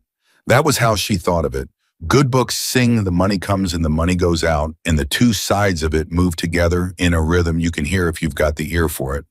And these books had a wrong note in them, small, buried, but there. The cattle went out, and the money that came back was always just a little light. Not enough to notice if you weren't looking. But she was looking. She didn't say anything to Jonah. Not yet. She'd learned long ago that you don't accuse a powerful man's right hand of stealing until you can prove it, because if you're wrong, you've made an enemy for nothing. And if you're right and you can't prove it, you've warned him. So she'd smiled at Cole Dutton and asked her innocent questions and written everything down in a little book of her own that she kept locked in the drawer of the big room upstairs. And every night at supper, she and Jonah talked. About the ranch, about the men, about Sarah sometimes in careful small doses, because he was learning slowly, painfully to speak of her without locking up. He'd started sleeping upstairs. He walked past the locked door every day now, and it no longer stopped his breath. Something was healing in him, and Clara could see it, and it did something to her heart that she wasn't ready to look at directly, because she was falling for him. She hadn't meant to. She'd walked into this a partnership, a practical arrangement, a woman finally chosen taking a chance on a broken man. But 3 weeks of suppers of his low voice, asking her opinion of watching a hard man, let himself be soft in front of her, and no one else, 3 weeks of that, had done something she'd sworn she'd never let anyone do. It had cracked her open, and it terrified her. Because Clara Whitmore had one law she'd lived by her whole life: never need anyone, because everyone leaves. Her mother left. Her father left. 7 men on a platform looked at her and left. And now here she was, 31 years old, lying awake in a big soft bed, terrified, because for the first time in her life she was starting to need someone. And needing someone was the one thing that could destroy her. "You're quiet tonight," Jonah said at supper on the 20th day. "Something's on your mind." "A lot's on my mind." "The books," she looked up sharp. "Why do you say the books?" "Because you've been in them for 3 weeks and you get a face when you're in them. A digging face. Same face you had at the branding yard before you roped that calf." He almost smiled. "I'm learning to read you, Clara. What's in the books?" She waited, and then she decided, because he'd trusted her with Sarah, and trust had to run both ways, or it wasn't trust at all. "I think someone's stealing from you," she said quietly. "I think they've been doing it for years, and I think they're good at it." The room went cold. Jonah set down his fork. "That's a hard accusation." "I know it is. That's why I haven't made it out loud until right now. And I'm not naming anyone because I can't prove who yet. But the numbers don't sing, Jonah. The cattle go out and the money comes back light every drive for 3 years. Small amounts, but it adds up. And it started..." She hesitated because this was the part that mattered. "It started right around when you stopped looking at the books yourself. Right around when Sarah died." Jonah's face had gone very still. "You're saying someone waited until I was too broken to notice," he said slowly, "and then started robbing me. I'm saying the timing fits, and I'm saying whoever it is, they know your operation inside and out, because the theft is hidden in the places only someone who runs this ranch would know to hide it. It's not a rustler cutting your fence in the night. It's someone with the keys, someone with your trust." She held his eyes. Someone close. And she watched Jonah Mercer's mind arrive one terrible step at a time, at the same place hers had arrived a week ago. "Cole," he said, not a question, a dawning horror. "I didn't say that." "You didn't have to." Jonah stood up from the table and his face had changed. The grief-softened man of the last 3 weeks was gone, and in his place was something older and harder. The man who'd built an empire out of nothing and knew exactly how much betrayal it cost. "Cole Dutton he assigned for every head of cattle that's left this ranch for 3 years. He handles the buyers. He handles the deposits. If anyone could do what you're describing..." "Jonah, sit down, please." "Why?" "Because you're about to go to do something loud, and loud is exactly wrong." She stood too and put herself between him and the door. "If you go charging out to the bunkhouse tonight and accuse your foreman of theft with nothing but a hunch and a light ledger, one of 2 things happens. Either you're wrong and you've destroyed a loyal man, and every hand on this ranch watches you turn on your own people. Or you're right, and he's smart enough to know it, and he burns the evidence and runs, and you never prove a thing, and worse, he's got 3 years of your secrets in his head and a grudge in his heart." She stepped closer. "You don't win this by being the bull. You win it by being patient, by getting proof, real proof, the kind you can lay in front of a judge." Jonah stared at her, breathing hard, and then slowly the fight went out of his shoulders. "You're right," he said. "God help me, you're right again. How are you always right?" "I'm not always right. I'm just always afraid. And fear makes you think 3 steps ahead, because you have to, because nobody's ever coming to save you." She said it plainly without self-pity, and watched something move in his face at the sound of it. "Here's what we do. We say nothing. We change nothing. You treat Cole exactly like you always have. And quietly, just the 2 of us, we build the case. I keep working the books. You find out who your cattle buyer is, the one Cole always deals with, and we look at him too, because a man doesn't steal cattle without somebody to sell them to." She paused. "Whoever's buying your beef under the table is in it just as deep as Cole. Find the buyer and you find the whole rotten arrangement." Jonah looked at her for a long moment, And then he did something he had never done in 3 weeks of marriage. He crossed the room and he took her face in both his rough hands, and he looked at her like a man looking at the only solid thing in a flood. I chose you because I thought you were strong enough that I couldn't hurt you, he said, his voice rough. But that's not why I choose you now. I choose you now because you're the smartest, straightest, bravest person I've ever known. And because in 3 weeks, you've done more to save this ranch and this house and me than anyone's done in 3 years. His thumbs moved against her cheekbones. I'm not a man who says soft things, but I'm saying this one. I'm glad it was you on that platform. Out of every woman in this territory, I'm glad to God it was you. Clara's heart was pounding so hard she was sure he could feel it. Every instinct she had was screaming at her to step back, to protect herself, to not let him this close, because close was how they hurt you. She didn't step back. Jonah, she said, and her voice was not steady, and she let it not be steady, which was the bravest thing she'd done since the platform. I need to tell you something, and it's harder for me to say than anything about the books. I came into this thinking I could keep a wall up, keep it practical, keep it a partnership, and nothing more, so that if it fell apart, I'd survive it, because I've always survived by never needing anybody. She swallowed. But I can't keep the wall up anymore. It's gone. You knocked it down without even trying, just by being honest with me at that supper table night after night. And that terrifies me, because now if you leave, if this goes wrong, if you turn out to be less than you seem, if you die on some drive, like you almost let Sarah's memory die, it'll destroy me. And I've never let anyone have that power over me. Not once, not ever. Jonah's hands tightened on her face. I gave you my word at the platform, he said. I don't take things back. I told you that. Words are easy, Jonah. Then watch what I do. He held her gaze. For 3 years, I locked every door in myself, and you walked in and started opening them. So here's what I do, Clara Whitmore. I opened the last one. He took a breath and she felt him tremble. Tomorrow we open Sarah's room, together.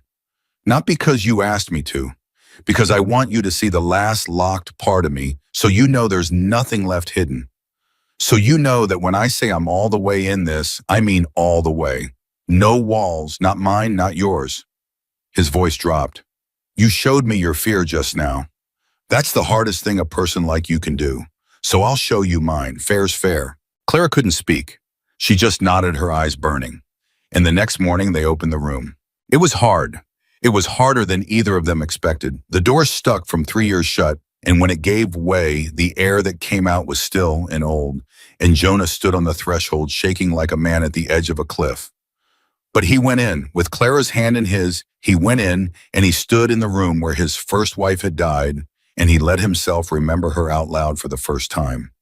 He told Clara about Sarah, the good things, the way she laughed, the way she'd fought him when he was wrong, same as Clara did. And Clara understood, standing in that room, something that made her love him more, not less, that he'd chosen her partly because she reminded him of the best thing he'd ever had and thrown away.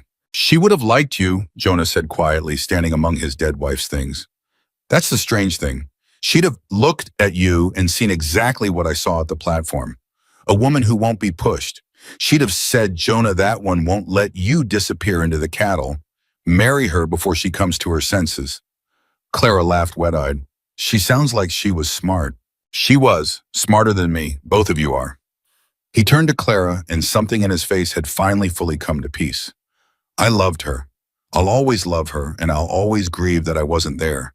But she's gone, and you're here, and loving you doesn't take anything away from her. I understand that now. It took me 3 years and a woman off a platform to understand it, but I do. And in that room, surrounded by the ghost that had finally been set free to be a memory, instead of a wound, Jonah Mercer kissed his second wife for the first time. And Clara Whitmore, who had been passed over 8 times, who had sworn never to need anyone, who had spent 31 years walking past the locked doors of her own heart, kissed him back and let herself at last be loved. It should have been the happiest morning of her life. It might have been. If Cole Dutton hadn't been standing in the yard below when they came downstairs, hat in his hands, wearing an expression of grave and terrible sympathy that made the hair stand up on Clara's arms before he'd said a single word. Boss, Cole said. Ma'am, I'm sorry to trouble you, but there is a man here to see you both. Come all the way from town. Says it's about well. He looked down the picture of reluctance. Says it's about Mrs. Mercer, the first Mrs. Mercer, about how she died. Clara felt Jonah go rigid beside her. The man waiting in the front room was Aldous Crane, soft, well-dressed, sorrowful. He rose when they came in and he introduced himself as a cattle buyer.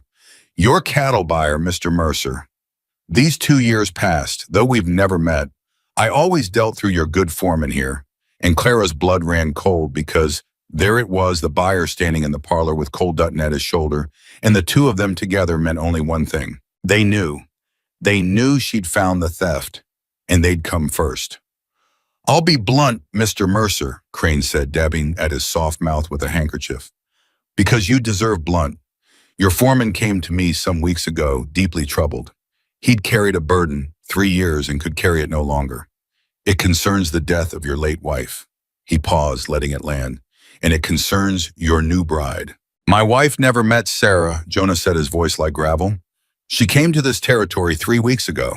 Did she? Crane's soft eyes turned to Clara, and there was nothing soft behind them at all. Because your foreman tells a different story. He was in this house the night your first wife died, Mr. Mercer. You were away on a drive, and he says he saw a woman here. A woman he did not recognize at the time of a stranger tending to your sick wife in her final hours. A tall woman, dark-haired, strong hands. Crane let the silence stretch. He says he did not think much of it. A nurse, he assumed, until 3 weeks ago when you brought that very same woman home from Dawson Creek and called her your wife. The room went utterly silent.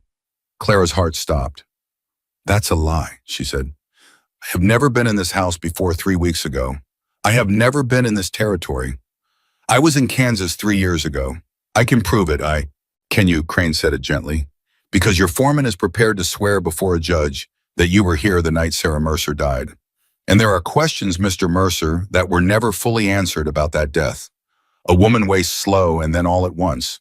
Some said too fast at the end. Some wondered.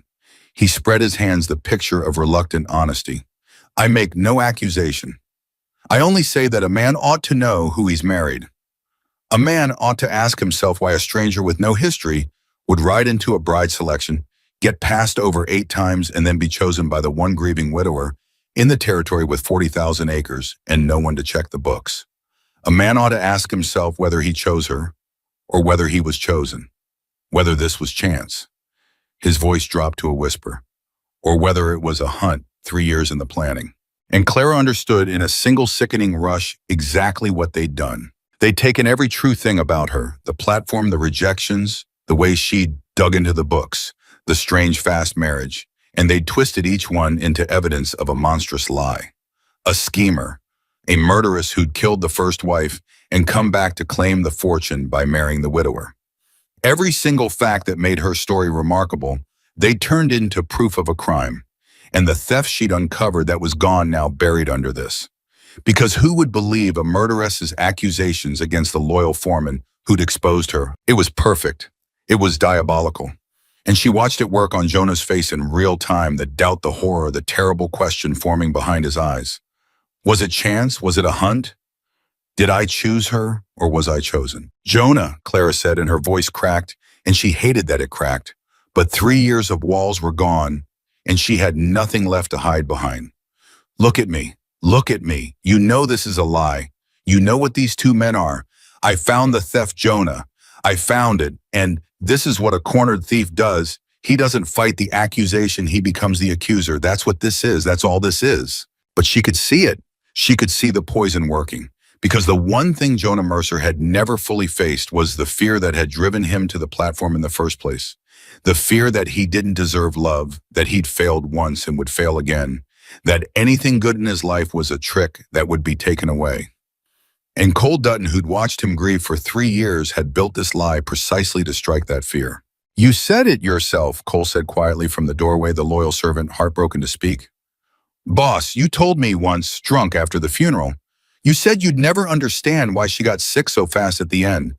You said the doctor couldn't explain it. You said it haunted you. He looked at Clara with perfect practiced sorrow. Maybe now you understand it, boss. Maybe now you do. Jonah Mercer turned to look at his wife. And Clara Whitmore, who had opened every door in her heart for this man that very morning, who had let herself be loved for the first time in her life, who had torn down every wall that had ever kept her safe. Clara stood in the parlor and watched the man she loved look at her with doubt in his eyes. And she understood that she had made the one mistake she'd sworn her whole life never to make. She had needed someone. And now she was going to find out in the next 30 seconds whether needing him would destroy her exactly the way she'd always known it would. "Jonah," she whispered, "say something." For 3 seconds, Jonah Mercer said nothing. 3 seconds. Clara counted them the way she'd counted the rejections on the platform, because her whole life had taught her to count the things that were killing her. 1, 3, 2, 3. And in those 3 seconds, she watched a lifetime of aloneness rush back toward her like a tide that had only pretended to go out. Then Jonah Mercer turned to Cole Dutton and he smiled. It was not a warm smile. "Cole," he said, "that's the finest piece of work I've ever seen you do." The room went still. Crane's soft face flickered. Cole's jaw tightened by a fraction of an inch. "Boss, 8 years you've worked it for me, 8 years, and I never once saw you put together anything as clever as what you just laid on my parlor floor." Jonah's voice was almost admiring, and that was what made it terrible. "You took every true thing about my wife and turned it inside out. The platform, the rejections, the books, the fast marriage. Every single fact flipped into a knife. That's not the work of an honest man who's carried a burden 3 years, Cole. That's the work of a man who's been planning this. A man who knew exactly which fears to pull on." He took one slow step forward. "And you'd have needed a reason to plan it, wouldn't you? You'd have needed to be very, very afraid of something my wife found in those books."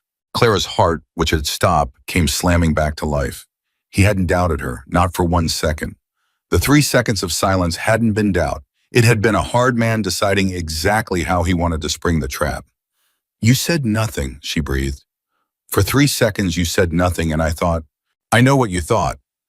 Jonah didn't take his eyes off Cole, but his voice for that one sentence was for her alone, and it was gentle. "I saw it on your face, and I'm sorry for those 3 seconds, Clara, because you'll carry them, I know you will. But I needed him to believe it was working. I needed him to keep talking. Because a man like Cole only shows you the whole of what he's got when he thinks he's already won." Now his eyes came to her just for a moment, and they were steady and sure and full of something that undid her. "I never doubted you. Not for a heartbeat. I know exactly who you are. I watched you get passed over 8 times and never bend. A woman who won't lie to save herself from a stranger's cruelty doesn't murder a sick woman for a ranch. I knew that before he opened his mouth." Cole Dutton's face had gone the color of ash.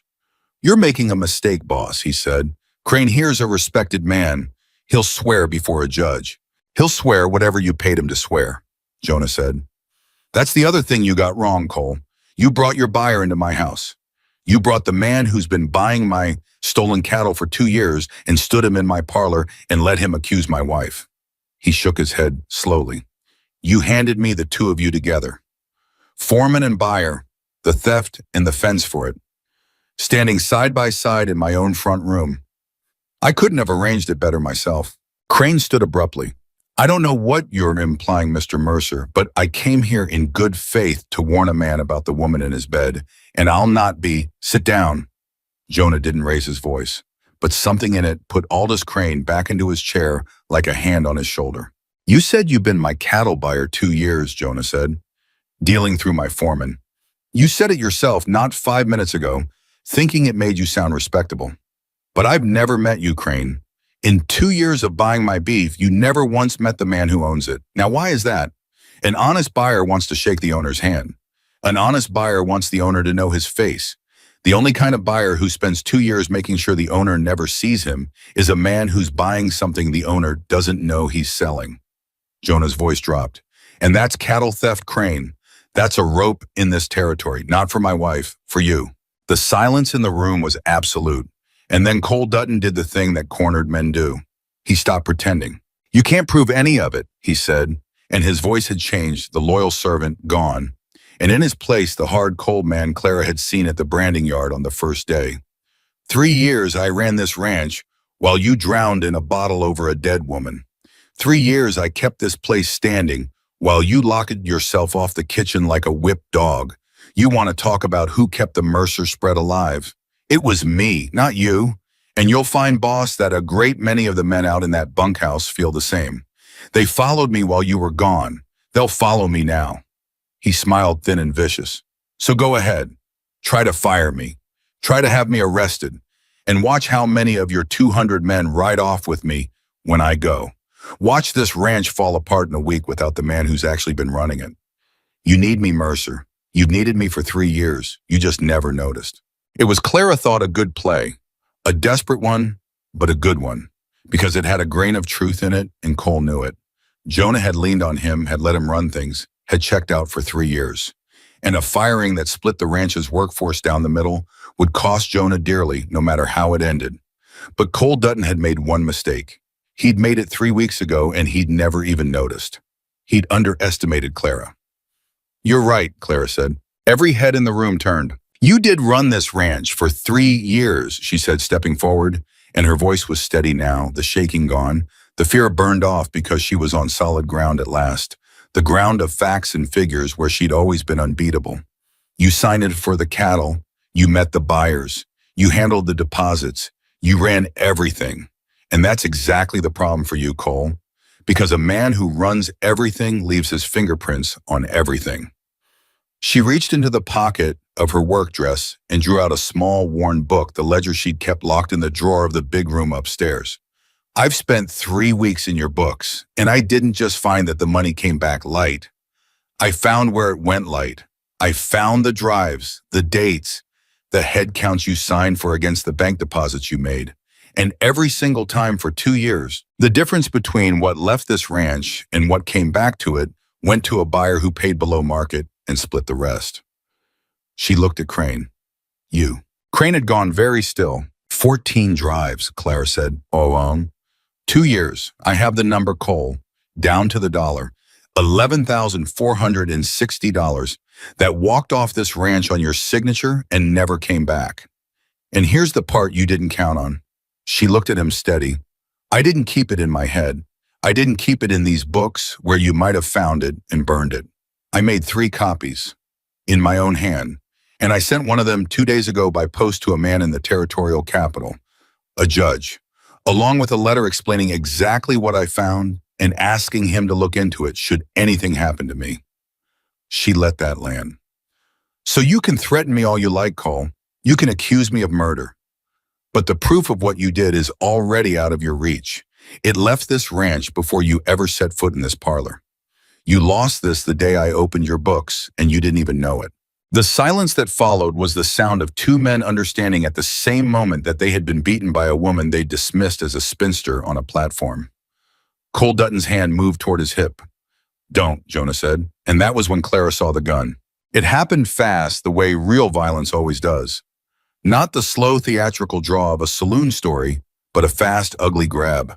Cole's hand closing on the pistol at his belt, and Clara understood in a sick flash that a cornered man with nothing left to lose was the most dangerous animal there was, and that Cole Dutton had just decided that if he was going to hang, he'd take the 2 of them with him first. But Jonah Mercer had built an empire in a hard country, and he had not built it by being slow.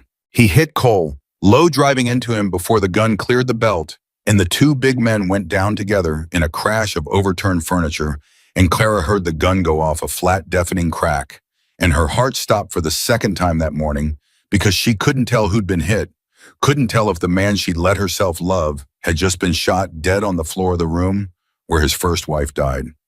Jonah? She was moving before she knew it. Jonah. Get Crane? Jonah's voice strained from the tangle on the floor. Don't let him. But Crane was already running. And Clara Whitmore made a decision in half a heartbeat that she would be proud of for the rest of her life.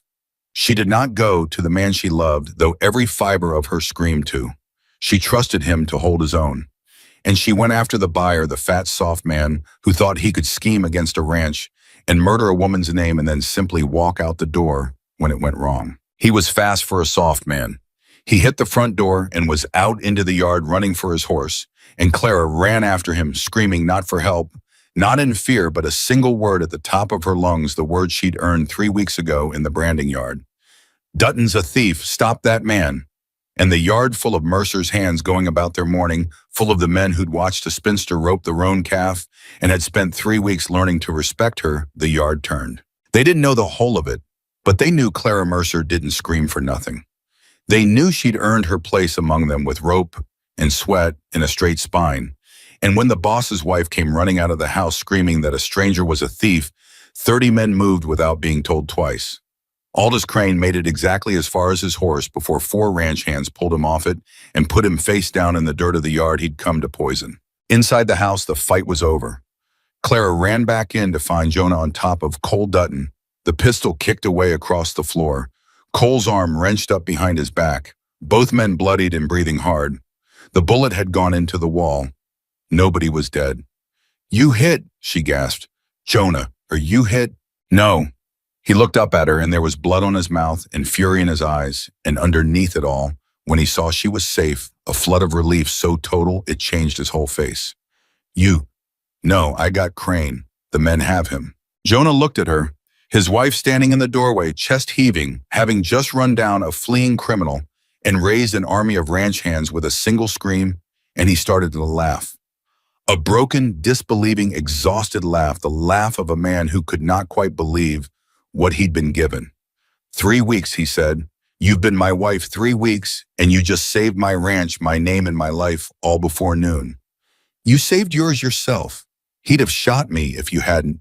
"We saved each other," Jonah said. "That's the whole point, isn't it? That's the thing I couldn't do with Sarah. That's the thing I locked myself away from for 3 years. 2 people saving each other." He hauled Cole Dutton up by the collar. "Partners." They held Cole and Crane in the smokehouse under guard until the county sheriff could ride out, and while they waited, the whole thing came apart the way these things do, one man's fear cracking against another's.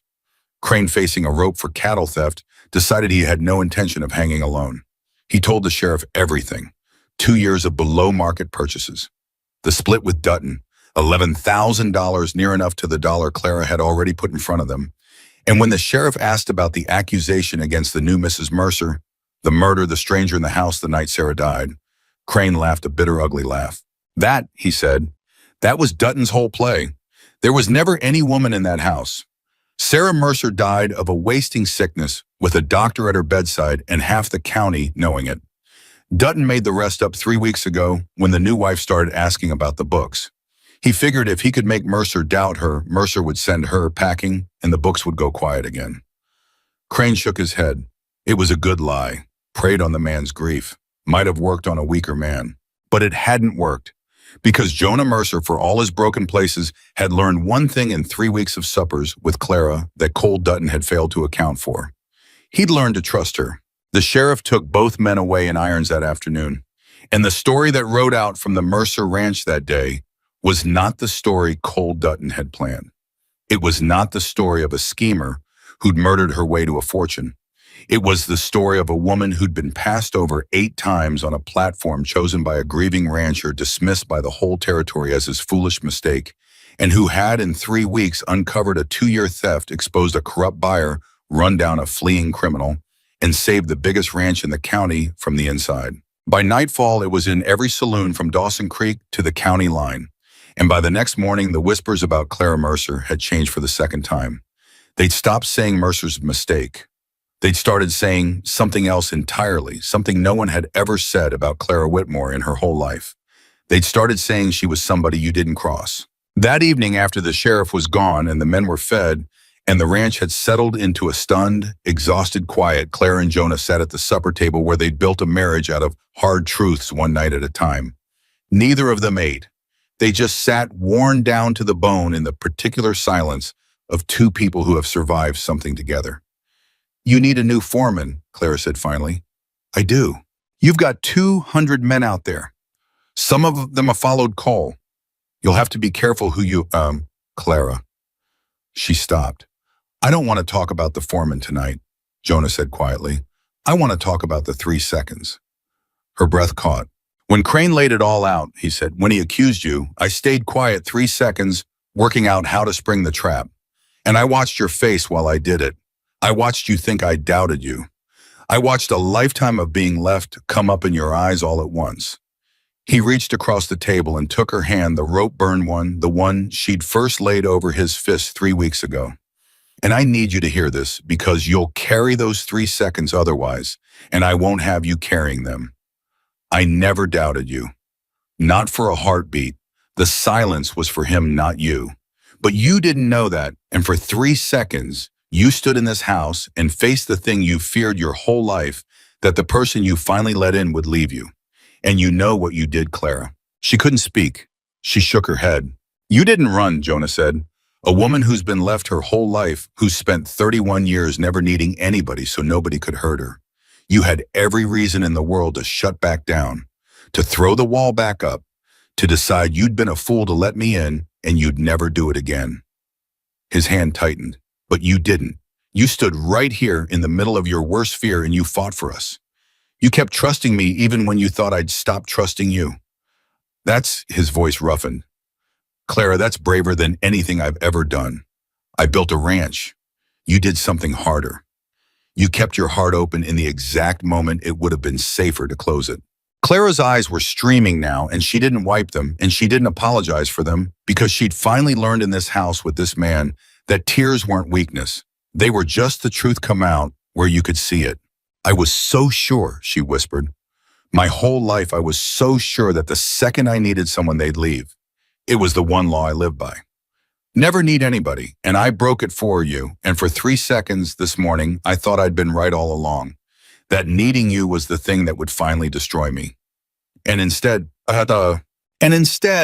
she said, and a broken laugh came out through the tears, you sprang a trap on a thief, and I ran down a criminal in the yard, and we saved each other's lives before lunch. Jonah smiled. Instead, we saved each other. Instead, needing you didn't destroy me. She looked at him in the lamplight, this hard, broken, healing man who'd ridden across a valley to choose the one woman nobody wanted. It saved me. For the first time in my whole life, needing someone didn't take something from me. It gave me something back. Jonah stood. He came around the table, and this time there was no strangeness in it, no wall, no held breath. He pulled his wife up out of her chair and into his arms, and she went, and for a long time they just held each other in the kitchen of the house that had finally fully become a home. Marry me, Jonah said into her hair. She laughed against his chest. We're already married, you fool. I know. We got married on a platform in front of a town that thought we were both out of our minds, and we did it for all the wrong reasons. I chose you to keep from failing you. You took me to have a roof and a chance. We started crooked. You said so yourself. He pulled back and looked at her.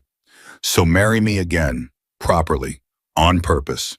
Not because I'm afraid of failing you, and not because you needed a place to go, because I love you, Clara Whitmore, and I want to stand up in front of that same town that whispered about us both and choose you all over again in the daylight where everyone can see that I meant it. Clara Whitmore, who had been passed over 8 times, who had sworn never to need anyone, who had walked past every locked door in her own heart for 31 years, looked at the man who'd chosen her and doubted her for 0 seconds and fought for her and asked her to choose him back. Yes, she said, on purpose, in the daylight, where everyone can see, and outside the whispers were already turning to something like legend. But there was one last thing left undone, one debt still unpaid, one thread of the old life not yet tied off. Because somewhere back in Dawson Creek was a gray-haired widow named Ruth who'd stood on a platform and raised her hand and called out a warning into the wind, and who had no idea yet that the woman she'd fought for had not only survived, but won. They rode into Dawson Creek together side by side 3 weeks and 4 days after Jonah Mercer had ridden in alone. Clara had asked to come. There's a debt I owe, she'd told him. A woman stood up for me on that platform when nobody else in the world would. I need to find her. I need to know she's all right. But finding Ruth was harder than either of them expected. The bride selection had scattered its leftovers to the wind. Claire asked at the boarding house, at the general store, at the church, and everywhere she asked, she got the same shake of the head. Nobody had chosen the old widow. Nobody knew where she'd gone. A woman like that, the boarding house keeper said not unkindly, with no man and no money, she'd have moved on to the next town most likely. Or taken work somewhere, or... She didn't finish. She didn't have to. Clara stood in the street or where the platform had been and felt something cold settle in her chest. because she knew better than anyone alive what happened to a woman with no man and no money and too many years on her. She'd been 3 weeks from being that woman herself. The only difference between Clara Mercer and whatever had become of Ruth was a rider who'd come in fast at the end of the day. "We'll find her," Jonah said, watching her face. "You don't understand. A woman like Ruth doesn't get found, Jonah. She gets forgotten. That's how it works out here. That's how it works. It appears everywhere. Women like us disappear and nobody writes it down. Then we'll write it down." He said it simply, like it was the most obvious thing in the world. "You've got a name in this territory now, Clara, a hard one. Men listen when your name gets spoken. So we'll use it.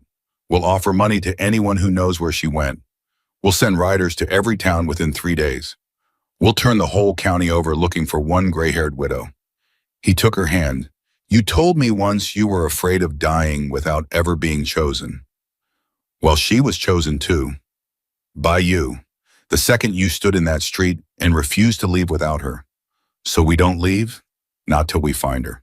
It took 11 days. They found her 40 miles east in a hard little settlement called Coldwater, working herself half to death in the kitchen of a way station that fed the stage lines 16 hours a day, over a stove for room and board, and almost nothing besides exactly the fate the auctioneer had warned the three of them about on the platform.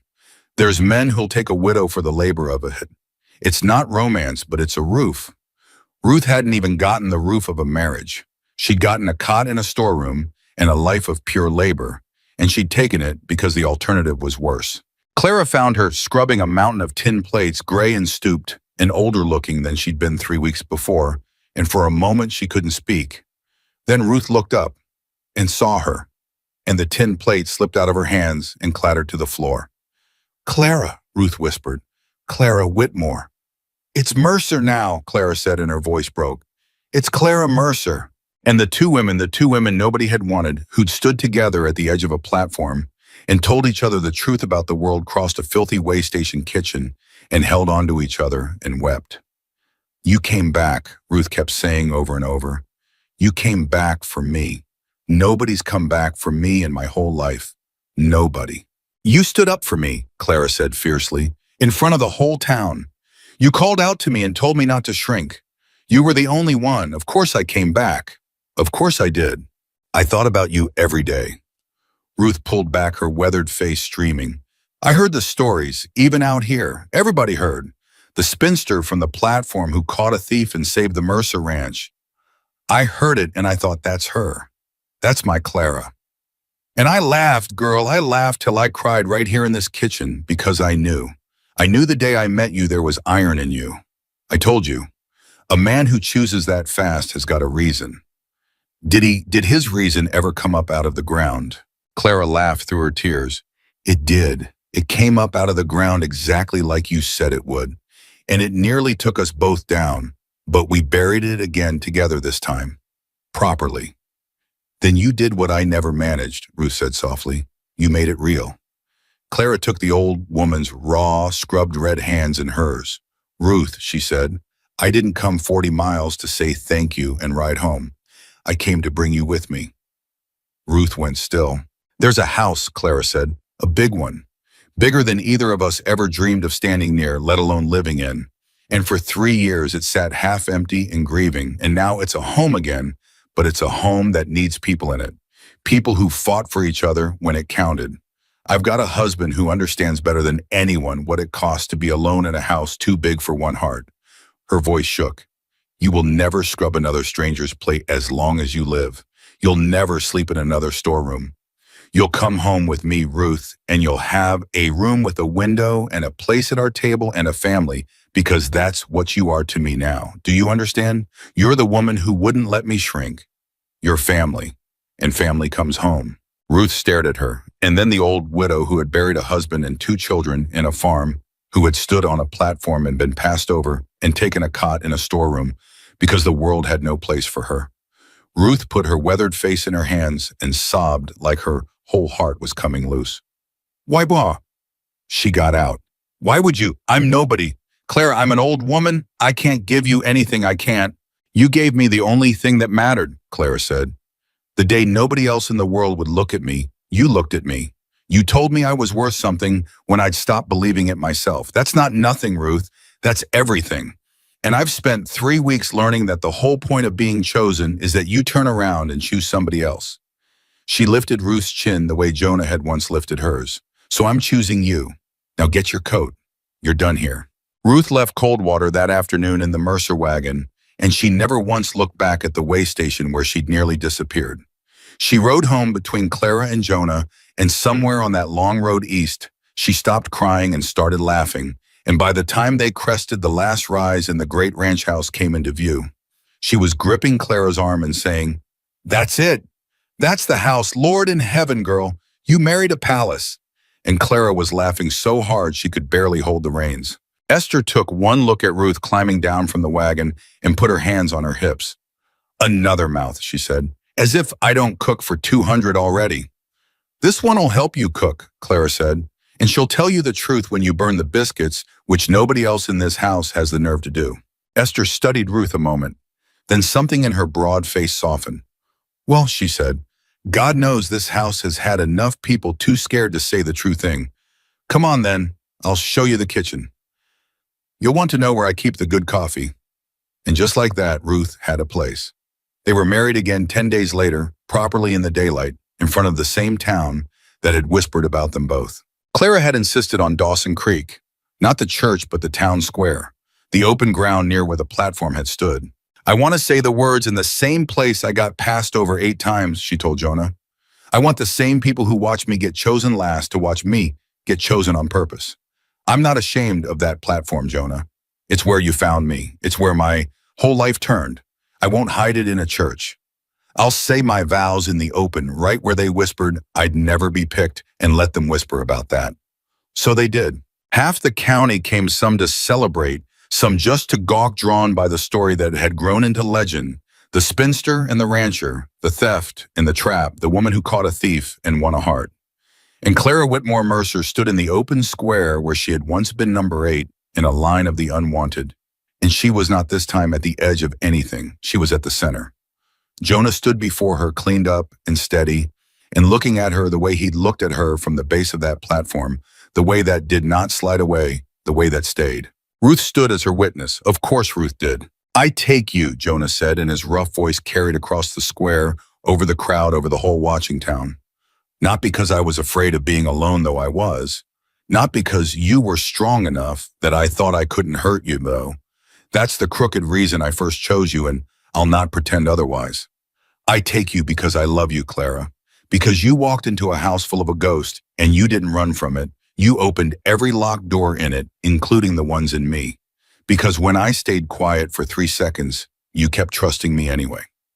Because you are the bravest, straightest, hardest, kindest person I have ever known, and every single day since I found you on that platform, I have been more certain that out of every soul in this territory, I was meant to choose you."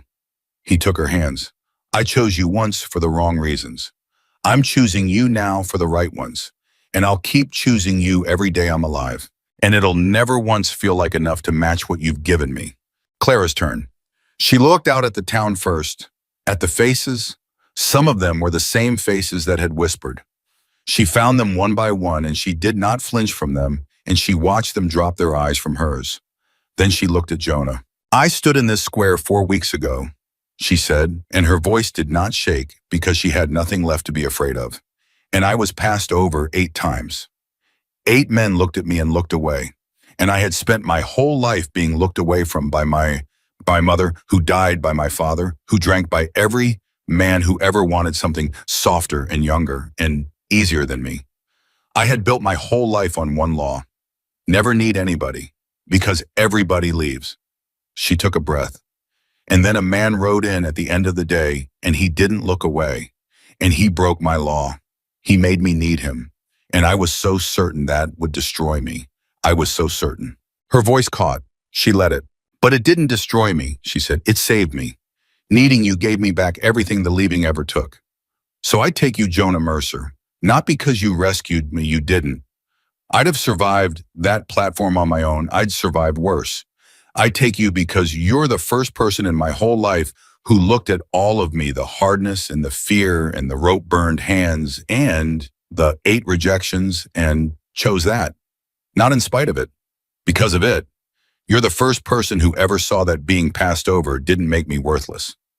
She lifted her chin and her voice rang out clear across the square. It made me ready. 8 rejections didn't end my story. They were just the world clearing everyone else out of the way so that when the one man who could truly see me finally rode in, there'd be nobody standing between us. I don't regret a single one of them. Every rejection was a step toward you. And I'd stand on that platform and be passed over 100 times more if it led me back to this exact spot with your hands in mine in front of God and this whole gossiping town. The square was dead silent. And then Ruth started clapping.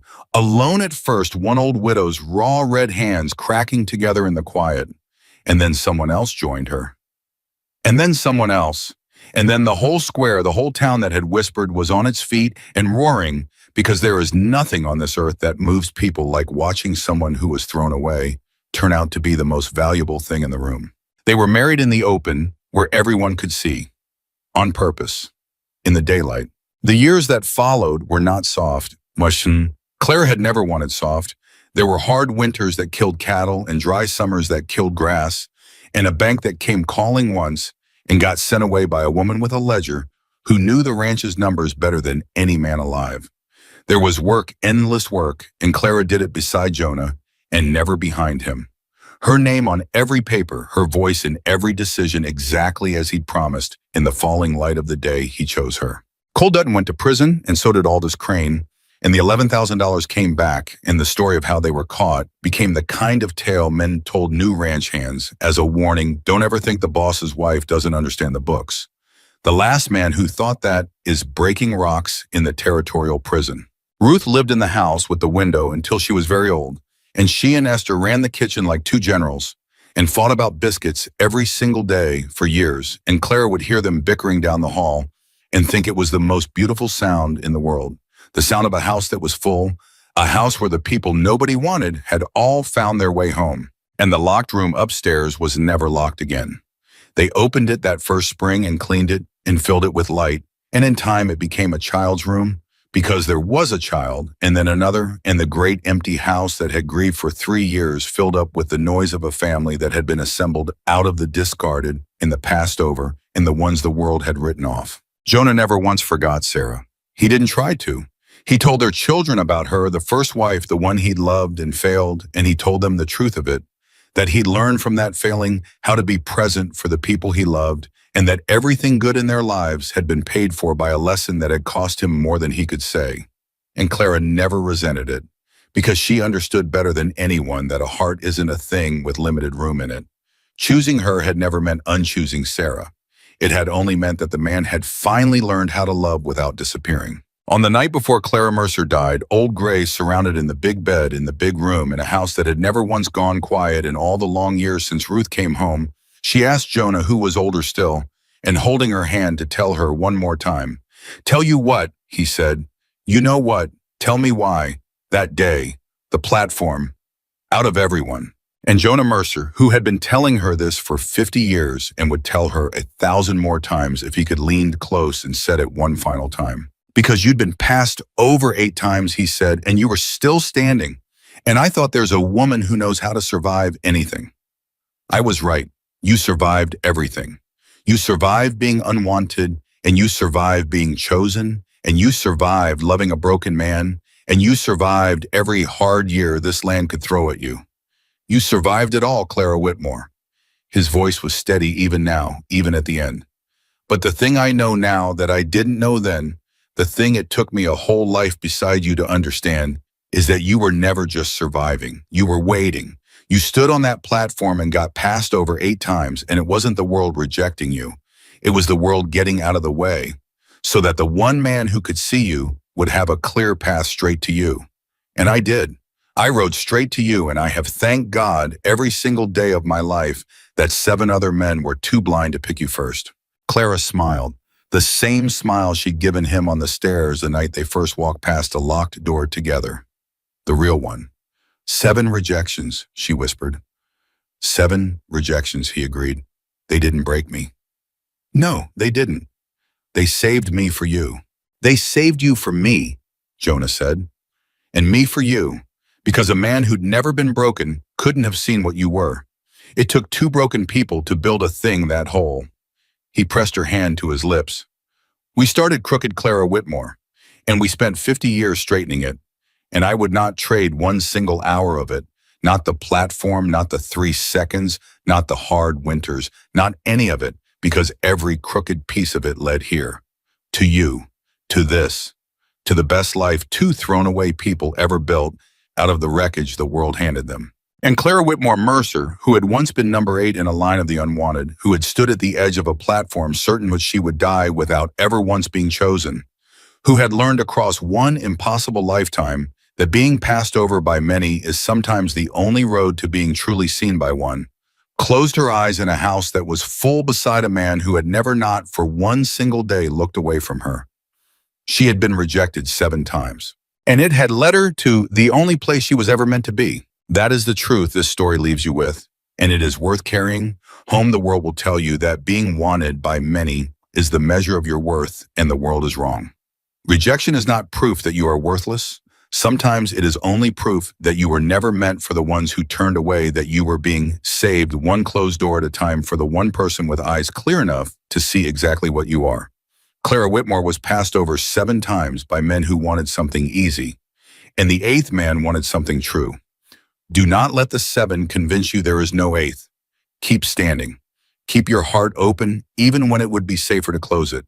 Because the ones who overlook you were never your people to begin with, and the right one will not have to be convinced of your worth. They will ride straight to you past everyone, and they will know you the moment they see you. And that single, seeing choice will be worth more than 1,000 easy rejections ever cost you.